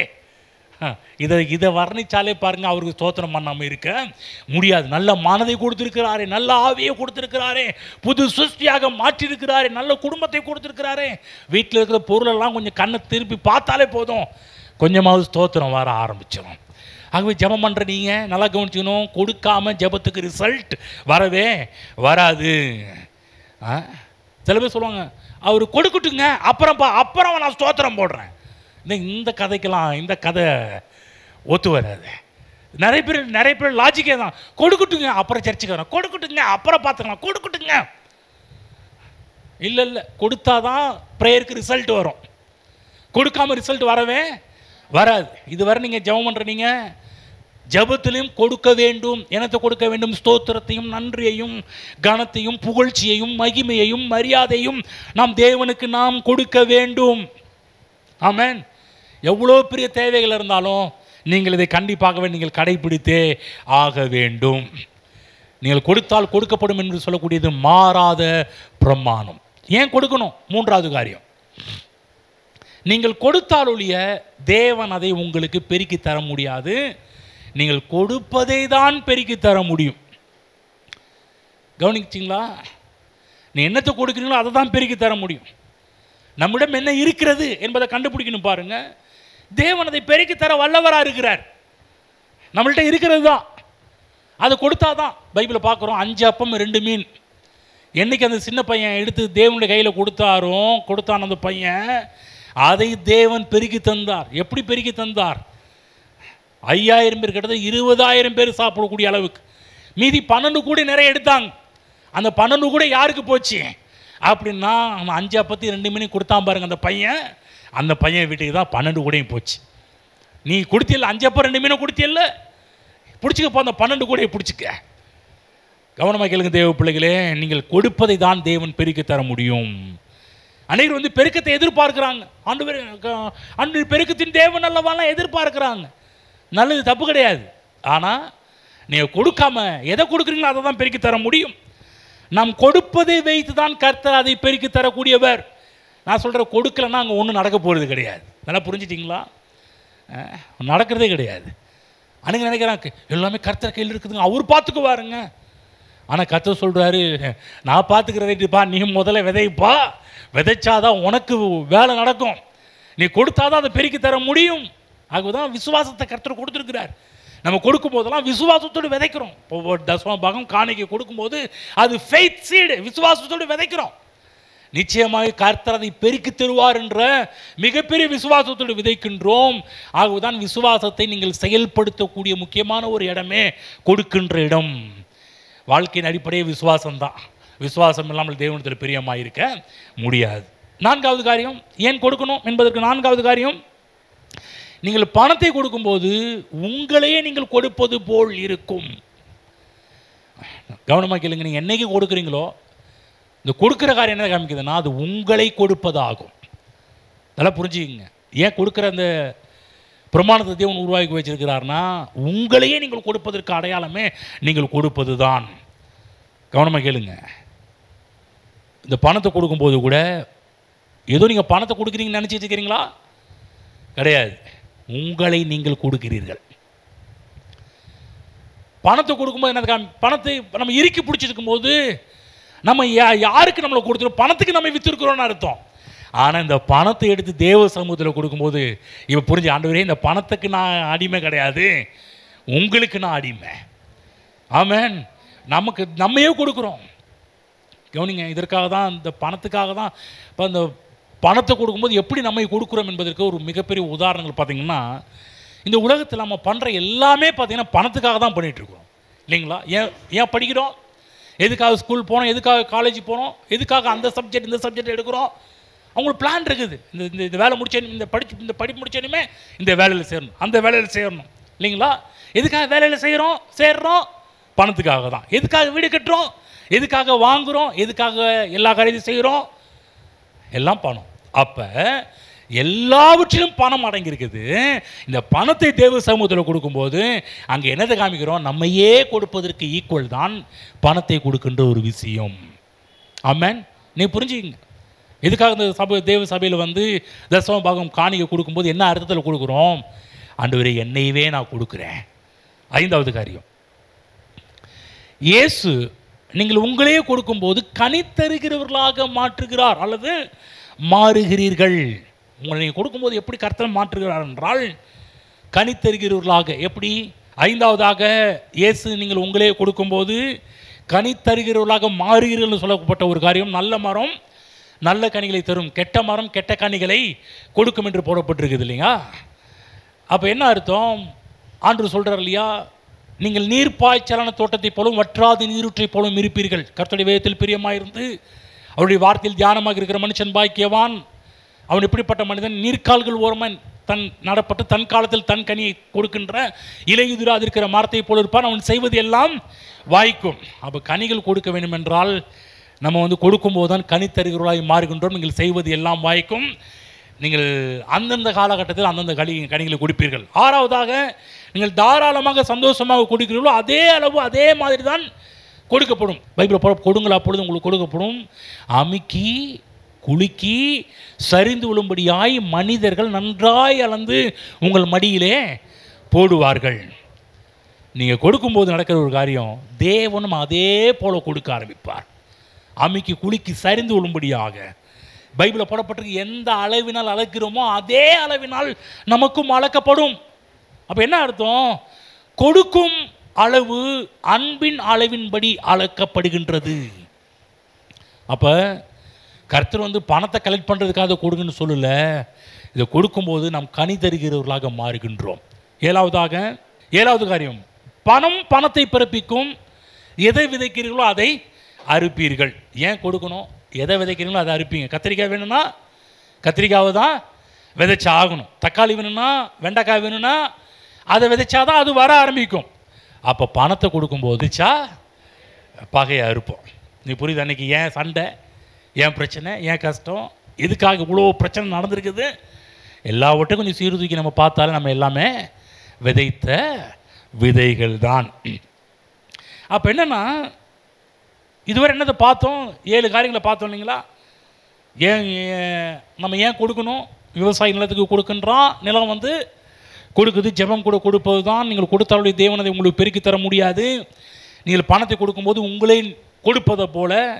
5வது, நீங்கள் உங்களையே கொடுக்கும்போது தான் கனி தருகிறவர்களாகி மாற முடியும். 6வது, நீங்கள் தாராளமாக சந்தோஷமாக கொடுக்கலாம், அதே அளவு அதே மாதிரி கொடுக்கப்படும். நீங்கள் வெறுப்பாக கொடுத்தீங்கன்னா அதே மாதிரி தான் கொடுக்கப்படும். வேண்டா வெறுப்பு, சில பேர் இப்போ வேண்டா வெறுப்பு பண்ணுவாங்க. என்ன பண்ணுறது, வந்து தொலைஞ்சிட்டாங்களே, என்ன பண்ணுறது, ஏதோ இருக்கிறத கொடுப்போம். அப்படி கிடையாது. சில பேர் இருப்பதையும் கொடுப்பாங்க, இருக்கிறது இல்லைன்றுவாங்க. வந்து இல்லைங்க எங்கள்கிட்ட இவ்வளோதாங்க இருக்குதுன்றுவாங்க. நான் சொல்கிறேன் அதே அளவு தான், அதே மாதிரி தான். கவனமாக அதே நீங்கள் கவனமாக கேளுங்க. நீங்கள் எப்படிப்பட்டவர்களாக மற்றவர்கள் உங்களுக்கு இருக்க வேண்டும் என்று விரும்புகிறீர்களோ அப்படிப்பட்டவர்களாக நீங்கள் மாறுங்கள் சொல்கிறார். கவனிச்சு நான் சொல்ல வரேன்னு, மனுஷர் உங்களுக்கு எதை செய்ய வேண்டும் என்று விரும்புகிறார்களோ அதையே நீங்கள் அவர்களுக்கும் செய்யுங்கள்.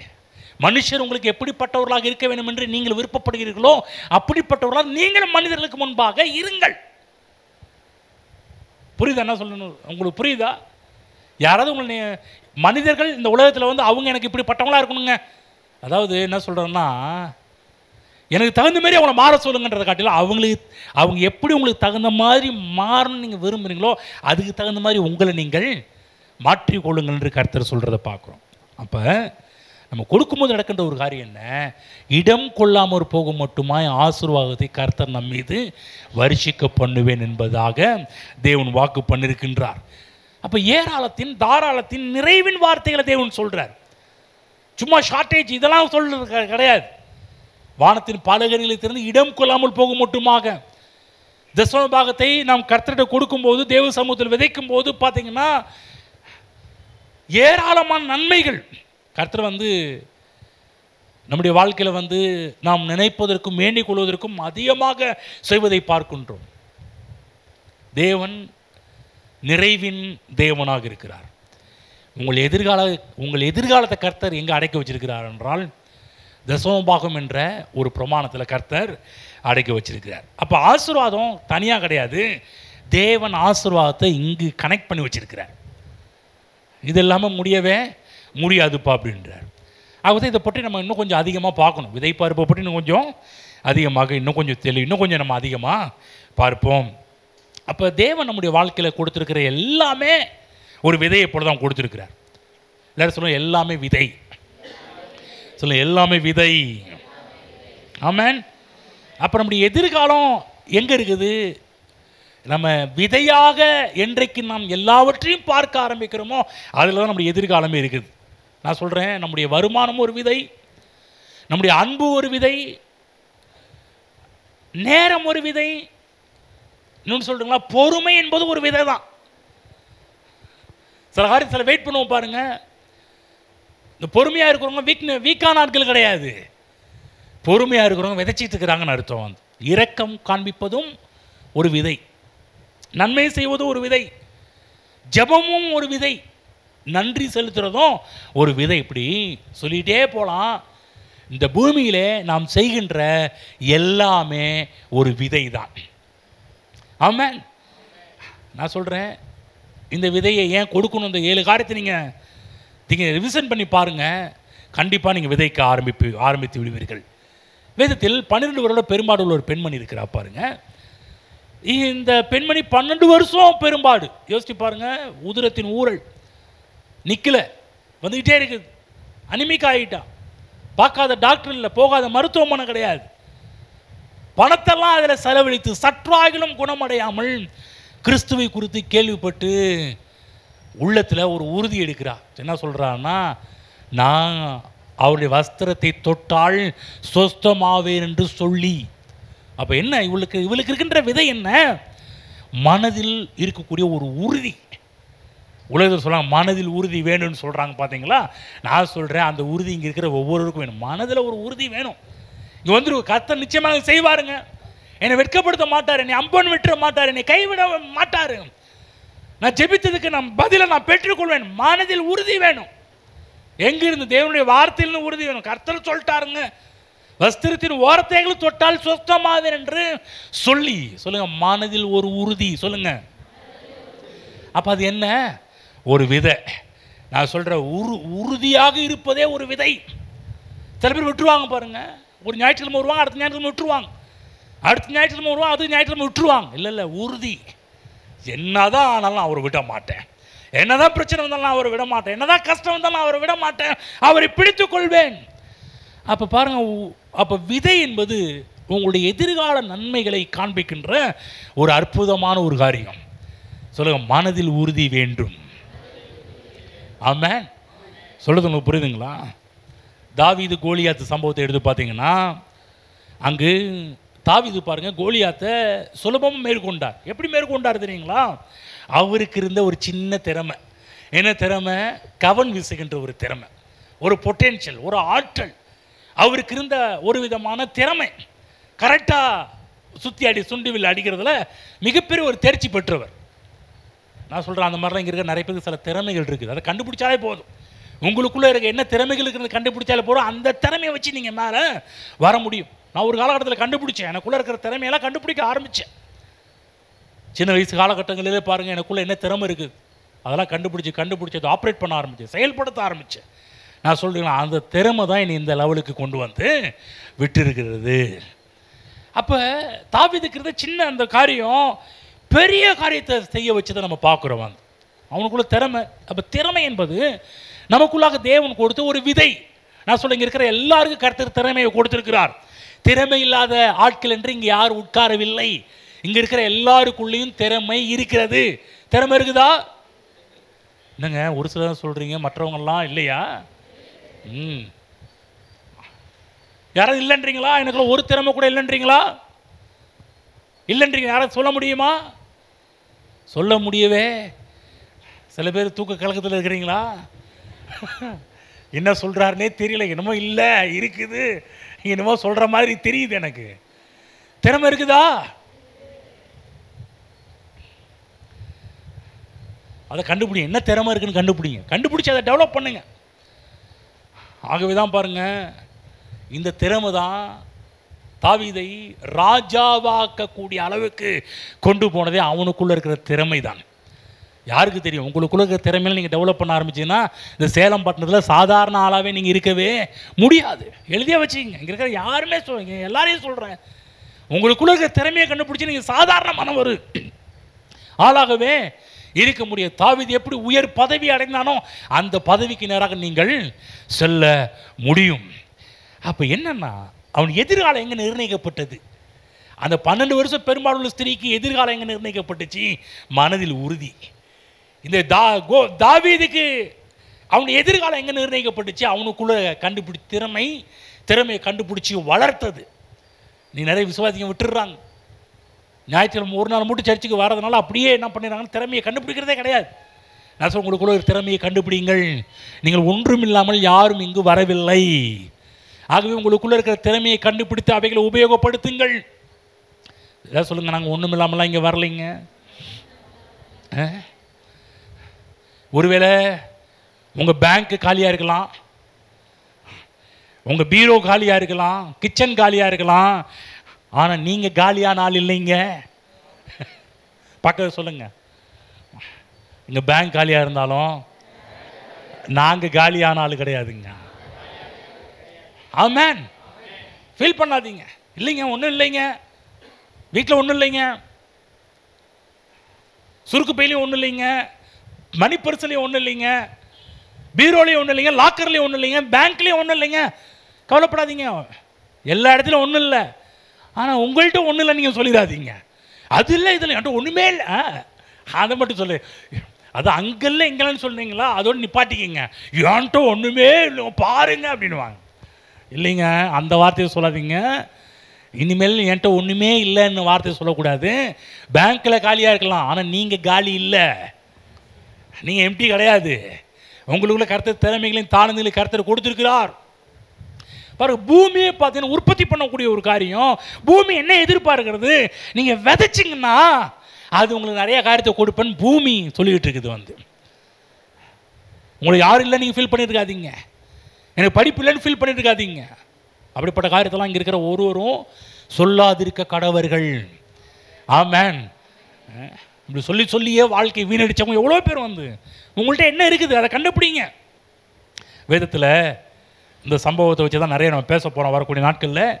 இந்த சம்பவத்தை வைத்து இப்போ நான் சொல்ல போகிற இந்த கடைசி சமயம், இப்போ என்ன செய்தியை முடிக்க போகிற இந்த சம்பவத்தை வைத்து தான் பல காரியத்தை வரப்போகிற நாட்களில் பேச போகிறோம். இனி மேலோட்டமாக அதை சொல்லிடுறேன், என் நேரம் கொஞ்சம் கடந்து போகிறது, மேலோட்டமாக அந்த காரியத்தை சொல்லி போகிறேன். எலியாவின் நாட்களில் மிகப்பெரிய ஒரு பஞ்சம் ஏற்பட்டது. கர்த்தர் எலியாவை போஷிக்கும்படி காகங்களுக்கு கட்டளை இட்டார். கேரி தாற்றங்கரையில் அந்த கேரி தாற்றை தண்ணீரை குடிச்சிக்கிட்டு காலையிலையும் சாயங்காலமும் கர்த்தர் எலியாவுக்கு காகங்கள் மூலமாக நான்வெஜ்ஜு ரொட்டியும் டெய்லியும்.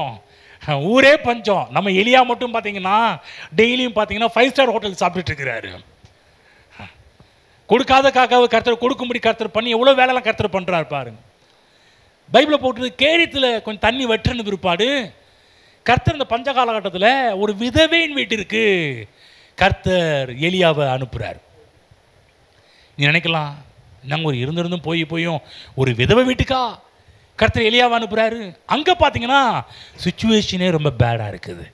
என்ன பேட்னா, அந்தம்மா பாருங்க, இருக்கிற கொஞ்சம் மாவு கொஞ்சம் எண்ணெய் அதை சாப்பிட்டுட்டு சாகலான்ற பிளானில் விறகு பொறிக்கிட்டு இருக்கிறாங்க. சொல்கிறாங்களே கடைசி சாப்பாடுன்ற மாதிரி. அதான் கொஞ்சம் என்ன கடைசி சாப்பாடு. அந்த கடைசி சாப்பாடை சாப்பிட்டு 2 பேரும் சாகலாம் அப்படின்ற பிளான். அதுக்காக தான் விறகு பொறுக்க போயிருக்கிறாங்க. அப்போ தான் எலியா என்ட்ராகிறார் விதவின் வீட்டுக்கு. எலியா என்ட்ராகி அந்த இடத்துல பார்த்தீங்கன்னா விதவின் வீட்டுக்கு போகிறாரு. கொஞ்சம் தண்ணி கொண்டு போவாமான்னு கேட்குறார். பஞ்ச காலகட்டத்தில் தண்ணி கொண்டு வர போகும்போது அப்படியே வீட்டில் கொஞ்சம் இந்த மாதிரி நான் உங்கள் வீட்டில் உட்காந்துக்கிட்டு தண்ணி கொண்டு வரதுக்கு முன்னாடி அப்படியே கொஞ்சம் குக்கரில் இருக்கிற பிரியாணியையும் அந்த லெக் பீஸையும் அங்கே பாருங்க, அங்கே மறைச்சி வச்சிருக்கிறேன் பாருங்க, அதையும் எடுத்துகிட்டு கொஞ்சம் போடுங்கன்னா உங்களுக்கு எப்படி இருக்கும்? இவருக்கு எப்படி அதெல்லாம் தெரியும்? அது தெரியாதா? தீர்க்கதரிசிகளுக்கு கர்த்தரை வெளிப்படுத்த மாட்டாரா? கேட்டால் எப்படி இருக்கும்? சொல்கிறாரு, அப்படியே கொஞ்சம் ஆடையையும் கொஞ்சம் ரொட்டியை கொண்டு வைப்பான் அப்படின்றாரு பாருங்க. அந்த மாதிரி கொஞ்சம் தான் இருந்துச்சு. சாப்பிட்டு சாகலான்னு பிளான் பண்ணும்போது அதை எடுத்து விதைப்பதற்கு எலியா கற்றுக் கொடுக்குறார். கவனமாக கேளுங்க. இது அதாவது இருக்கிறவங்கள்ட்ட போய் இதை சொல்லி கொடுத்தா பரவாயில்லலாம். ஆனால் இது இல்லாத ஒரு இடத்துலேருந்து கற்றுக் கொடுத்து, ஏன் கர்த்தர் இந்த இடத்த கற்றுக் கொடுக்குறாருன்னா அவர் எப்படிப்பட்டவர் என்பதை காண்பிப்பதற்காக தான் கற்றுக் கொடுக்குறார். அவர் சொல்ல முதல்ல அதை எனக்கு பண்ணி எடுத்துகிட்டு வா. ஃபஸ்ட்டு முதல்ல நீ அதை கொண்டு வா. நீ சாப்பிட்டு சாக போகிற பரவாயில்ல, முதல்ல அதை எடுத்து எனக்கு செய்து கொண்டு வா. பாருங்கள், அப்படி விதைச்சதுனால தான் பைபிளில் போடப்பட்டிருக்குது, பஞ்ச காலம் முடியும் வரையிலையும் மாவும் செலவழிந்து போகல, எண்ணெயும் செலவழிந்து போகல. நீ கேட்கலாம், சரிங்கய்யா அந்த விதை வீட்டில் கொஞ்சம் எண்ணெயும் கொஞ்சம் மாவும் தானே இருந்துச்சு, ஒருவேளை அது இல்லைன்னா கர்த்தர் அற்புதம் பண்ணியிருப்பாரா? நான் சொல்கிறேன், அது இல்லை என்றாலும் கர்த்தர் அங்கே அற்புதத்தை பண்ணியிருப்பார். நீ கேட்கலாம், எப்படி இதை சொல்ல முடியும்? அங்கே மாவு தான் இல்லை, எண்ணெய் தான் இல்லை, ஆனால் மற்றதெல்லாம் இருந்துச்சு. என்ன இருந்துச்சுன்னா, பாஸ்ட் இருந்தார், எலியா பாஸ்ட் இருந்தார். எலியா பாஸ்ட் பிரசங்கம் பண்ணுறதுக்கு பிரசங்கம் இருந்துச்சு. அந்த பிரசங்கத்தை கேட்கக்கூடிய காது அந்த விதவிக்கு காது இருந்துச்சு. அந்த விதவிக்கு ஹலோ, உங்களுக்கு காது இருக்குதா? எத்தனை பேர் காதை கொண்டு வந்திருக்கிறீங்க? எத்தனை பேர் காதை அடகு வச்சுட்டு வந்திருக்கிறீங்க? ஹலோ, சில பேர்லாம் தூங்கி காதை அடகு வைக்கிறீங்கன்னா தூக்கத்தில் வேற எதுக்கோ கொடுத்துக்கிட்டு இருப்பீங்க. அதை சொல்கிறேன், காதை அடகு வச்சுட்டிங்களா? கொண்டு வந்துட்டீங்களா? காது இருக்குதா? அவங்க சொல்கிறேன், கவனமாக கேளுங்க தேவ பிள்ளைகளே. இன்றைக்கி ஒருவேளை பெரிய லெவலுக்கு உங்கள்கிட்ட கொடுக்கறதுக்கு ஒன்றும் இல்லை. பாஸ்டர் தசமபாகம் கொடுக்குறாங்க, என்கிட்ட ஒன்றும் கிடையாதுங்க, கையில் காசு இல்லைங்க, அது இல்லைங்க, இது இல்லைங்க நினச்சிட்டு இருக்கலாம். ஆனால் நான் சொல்கிறேன், இப்போ ஒன்றுமே இல்லையா? உங்கள் வாழ்க்கை ஜீரோ தானா? பேங்க்கில் ஒன்றும் இல்லை, பீரோவில் ஒன்றும் இல்லை, சுருக்கு பையில் ஒன்றும் இல்லை, மணி பர்ஸில் ஒன்றும் இல்லை, பரவாயில்ல, காது இருக்குதா? நான் சொல்கிறேன், அதை விதைக்க கொண்டு வாங்க. ஆமென். ஞாயிற்றுக்கிழமையான ஓடியாங்க, ஒன்றும் இப்போ போகிறதுக்கு பெருசாக ஒன்றும் இல்லைங்க. ஆனால் கடவுள் காதை கொடுத்துருக்கிறாரு. இங்கே வந்து கர்த்தருடைய வார்த்தையை உங்கள் காதில் போடுங்க, விதையுங்க. அப்போ அந்த அம்மாவுக்கு என்ன இருந்துச்சு? நீங்கள் நினைக்கலாம் கொஞ்சம் மாவு கொஞ்சம் எண்ணெய், அது இல்லாட்டினா கூட கர்த்தர் அற்புதம் பண்ணியிருப்பார். எதை வச்சு அற்புதம் பண்ணியிருப்பார்? கேட்கக்கூடிய காது, ஒரு விதை. நான் சொல்லட்டுங்களா, இங்கே வந்திருக்கிற நீங்கள் உங்களுடைய உள்ளத்திலே விதைக்கப்பட்டு கொண்டிருக்கிறது நேரம். இந்த நேரம் விதைப்பின் நேரம். நான் விதைக்கிறேன், நான் கர்த்தருடைய வார்த்தையை உங்கள் உள்ளத்தில் விதைச்சிட்டு இருக்கிறேன். அது உங்கள் உள்ளே போயிட்டு இருக்குது. எதன் மூலமாக உள்ளே போயிட்டு இருக்கிறது? உங்கள் காதுகள் மூலமாக உங்கள் உள்ளே போயிட்டு இருக்குது. ஆமென். காது இருந்துச்சு, முதல்ல காது இருந்துச்சு. ரெண்டாவது பகுத்தறியக்கூடிய எண்ணம் கொடுக்கலாமா? சில பேர் அந்த சுச்சுவேஷனுக்கு யோசிச்சு பாருங்க. இந்த ஆளு கொடுத்துட்டு நான் என்ன பண்ண, நாங்களே இருந்து சாப்பிட்டுட்டு சாகலான்னு இருக்கிறோம், இதில் வேற இவரு வேற. பகுத்தறியக்கூடிய எண்ணம் பரவாயில்ல, இவர் ஊழியக்காரன், இவர் பாஸ்டர், தேவனுடைய வார்த்தையை கொடுக்கக்கூடிய மனுஷன். நான் நினைக்கிறேன்னா சரி, நம்ம லாஸ்ட்டாக சாப்பிட்டுட்டு சாகலான் இருந்தோம், இந்த மனுஷனுக்கு கொடுத்தா கூட இந்த மனுஷன் சாப்பிட்டு இன்னும் கொஞ்சம் பேருக்கு போய் கர்த்தருடைய ஊழியத்தை செய்வானே அப்படின்னு சொல்லிட்டு பகுத்தறியக்கூடிய எண்ணம், தேவனுடைய வார்த்தையை பகுத்தறியக்கூடிய எண்ணம். அவர் சொல்கிறாரு, நீ முதல்ல கொண்டு வா, இப்படி கர்த்தர் என்ன பண்ண போகிறாருன்றதை நீ பாருன்றதெல்லாம் சொல்லும்போது அவளுக்குள்ள அது பகுத்தறியக்கூடிய எண்ணம். அதுதான் இங்கே வந்து உட்கார்ந்துருக்கிற நீங்கள் கேட்கிறதோடு நின்று விடாமல் பகுத்தறியுங்கள். கர்த்தர் உங்கள் வாழ்க்கையில் என்ன செய்ய போகிறார், எப்படிப்பட்ட அற்புதத்தை செய்ய போகிறார், எப்படிப்பட்ட வழிகளை திறக்க போகிறார், எப்படிப்பட்ட வழிகள் உங்களுக்கு திறக்கப்பட போகிறது என்பதெல்லாம் பகுத்தறியுங்கள். முதலாவது காது இருக்குதா, உள்ள போச்சா? இப்போ அடுத்தது பகுத்தறியுங்கள். மூன்றாவது கீழ்ப்படியக்கூடிய இருதயம். இந்த பெண்மணிக்கு இருந்த ஒரு மூன்றாவது காரியம் என்ன? கீழ்ப்படியக்கூடிய ஒரு இருதயம். என்ன இருதயம்? இவர் சொன்ன உடனே அந்த அம்மா எதிர்த்து பேசாம, கண்ணா பின்னான்னு பேசாம, தேவையில்லாத காரியத்தை பேசாம, அந்த ஊழியக்காரன் சொன்ன உடனே அப்படியே எடுத்து வந்து அடையை கொண்டு வந்து சுட்டு கொடுத்தாங்க பாருங்க. கீழ்ப்படிதல் உள்ள இருதயம். நான் உங்கள்கிட்ட கேட்குறேன், இன்னைக்கு நீங்கள் வந்து பெரிய லெவலில் தசமபாகம் கொடுக்க முடிய நிலைமையில் இல்லாமல் இருக்கலாம். நீங்கள் நினைக்கலாம், ஐயா நாளாக பெரிய வருமானம் எனக்கு இல்லைங்க ஐயா, எல்லாம் எம்டி. பரவாயில்ல, விதைக்கிறது கர்த்தர் என்ன வழிகளை வச்சிருக்கிறார். என்ன வழி? முதலாவது கேட்கக்கூடிய காது, பகுத்தறியக்கூடிய மனம், கீழ்ப்படியக்கூடிய ஒரு இருதயம். நான் சொல்கிறேன், இதில் தாங்க வாழ்க்கையை ஆரம்பமாக்குது. இது இருந்தால் போதுங்க. நான் சொல்கிறேன், தசமபாகம் காணி கொடுத்து பெரிய மேட்டரே கிடையாது, உங்களுக்கு பெரிய பெரிய விஷயமே கிடையாது. அதெல்லாம் பெருசாகவே நீங்கள் நினைக்கவே மாட்டீங்க. இப்போ நீங்கள் வந்து காதில் கேட்டுட்டு பகுத்தறிவீங்க. என்ன? ஓ, கர்த்தர் சொல்லியிருக்க, மல்கியா 3:10 சொல்லியிருக்கிறார். ஏன் சொல்லியிருக்க, எதுக்கு சொல்லியிருக்கிறாரு? தசமபாகம் கர்த்தருக்குரியது எதுக்காக? அவர்கிட்ட இல்லைன்றதுக்காக கேட்குறாரா? பரலோகத்தில் வந்து இயேசு கிறிஸ்து படிக்கிறதுக்காக, தன் குமாரன் படிக்கிறதுக்காக, காலேஜில் சேர்க்கறதுக்காக, ஃபீஸ் கட்ட முடியலன்னு சொல்கிறதுக்காக கர்த்தர் இந்த டைத்தை உருவாக்குனாரா? நீங்களாம் கொடுத்தா தான் பையன் மகன் நேசகுமாரனுக்கு ஒரு காலேஜில் சீட்டு கிடைக்கும், அவனை நேசகுமாரன் இயேசுவை படிக்க வைக்க முடியும், அவர் படித்தால அவர் உங்களுக்கு எல்லா வேலையும் செஞ்சு கொடுக்க முடியுன்றதுக்காக கர்த்தர் கேட்குறாரா? கிடையாதுங்க, கிடையாது கிடையாது. அவர்கிட்ட நிறைய இருக்குது. எதுக்காக இதெல்லாம்? ஏன் இதெல்லாம்? நமக்கு ஒரு பெரிய ஒரு காரியத்தை கற்றுக் கொடுப்பதற்காக. அடுத்த வாரத்தில் தான் நிறைய பார்க்க போகிறோம் பாருங்க. அப்போ முதலாவது கேட்கக்கூடிய காது, பகுத்தறியக்கூடிய மனம், மூன்றாவது கீழ்ப்படியக்கூடிய ஒரு இருதயம். எஸ், அப்போ நான் வந்து விதைக்க போகிறேன். நான் சொல்கிறேன், இந்த விஷயம் மிகப்பெரிய விளைச்சலை உண்டு பண்ணும். இனிமேல் வந்து என்ன இல்லை என்பதை பற்றி யாரும் பேசாதீங்க. ஒருவேளை உங்கள் வீட்டில் ஒன்றும் இல்லாமல் இருக்கலாம், ஆனால் நீங்கள் காலி இல்லை. புரிஞ்சுக்கங்க, உங்கள் வீட்டில் காலியாக இருக்கலாம். நீங்கள் சொல்லணும், வீட்டில் காலியாக இருக்குது, என்கிட்ட காலி இல்லை, என்கிட்ட இருக்குது. இயேசுவின் வார்த்தை இருக்குது, அவருடைய நாமம் இருக்கிறது, அவருடைய ரத்தம் எனக்கு இருக்கிறது. நான் ஜெயம் பெறுவேன், அவருடைய நாமத்தால் ஜெயம் எடுப்பேன், வார்த்தையால் ஜெயம் எடுப்பேன், அவர் ரத்தத்தால் நான் ஜெயம் எடுப்பேன். எழுந்திருப்போம். அருமையானவர்களே, இந்த காலை வேளையில் நிறைய பேர் விதைச்சிருக்கிறீங்க.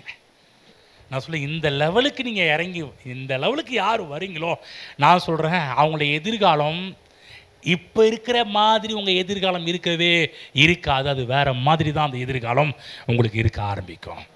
ஆமென்.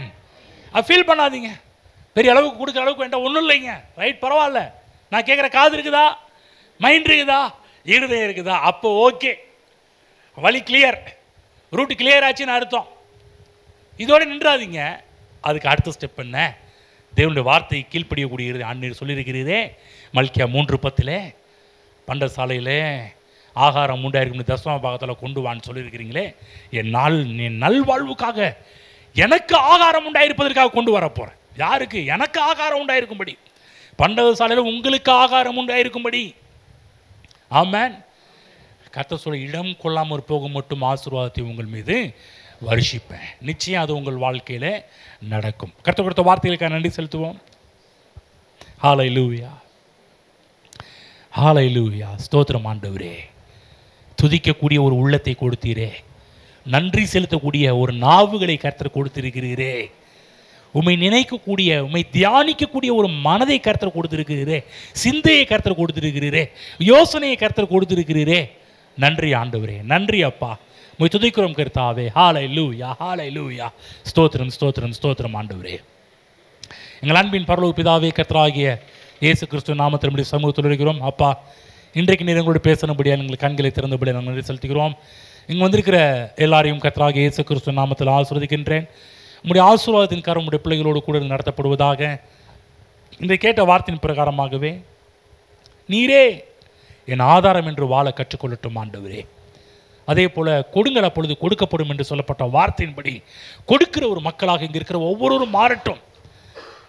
பெற்றுக்கொள்ளும் போது இருக்கின்ற சந்தோஷத்தை காட்டிலும் கொடுக்கும் போது இருக்கக்கூடிய சந்தோஷம் இங்கே இருக்கிற ஒவ்வொரு பிள்ளைகளையும் மேற்கொள்வதாக, பிடித்துக் கொள்வதாக தகப்பனே. பெரிய பெரிய அற்புதங்களையும் அதிசயங்களையும் நம்முடைய பிள்ளைகள் தொடர்ந்து தங்கள் வாழ்க்கையில் பார்க்கட்டும் என்று சொல்லி நம்முடைய பிள்ளைகளை ஆசீர்வதிக்கின்றேன். தேவ கரம் தாங்கி நடத்துவதாக, தேவ மகிமை நடத்துவதாக, தேவனுடைய மகிமை நம்முடைய பிள்ளைகள் ஒவ்வொருவரும் சூழ்ந்து கொள்வதாக. இதிலும் பெரிதானவைகளை காண்பாய் என்று நீர் சொன்னீரே, அந்த வார்த்தையின்படியே பெரிய பெரிய பெரிய நன்மைகளை நம்முடைய பிள்ளைகள் தங்கள் வாழ்க்கையில் பார்க்கட்டும். குறைகள் நீங்கட்டும். எந்த குறைகளோடு இந்த இடத்தில் நின்று கொண்டிருக்கிறார்களோ அவர்கள் குறைகள், அவர்களுடைய கண்ணீர்களாக மாற்றப்படட்டும். அவள் வேதனைகள் நீங்கட்டும், துக்கங்கள் மறைந்து போகட்டும். உங்கள் துக்கம் சந்தோஷமாக மாறும் என்று சொன்னீரே, அந்த வார்த்தை நிறைவேறட்டும் கர்த்தாவே. மிகப்பெரிய மகிழ்ச்சி, நித்திய மகிழ்ச்சி அவர்கள் தலையின் மேல் இருக்கும். சஞ்சலம் தவிப்பும் அவர்கள் விட்டு ஓடிப்போம். நித்திய மகிழ்ச்சி அவர்கள் தலையின் மேல் தங்கும் என்று சொன்னீரே, அந்த வார்த்தை நிறைவேறட்டும் கர்த்தாவே. நன்மைகளை பார்க்கட்டும். இயேசுவின் நாமத்தில் பிதாவே, ஆமென்.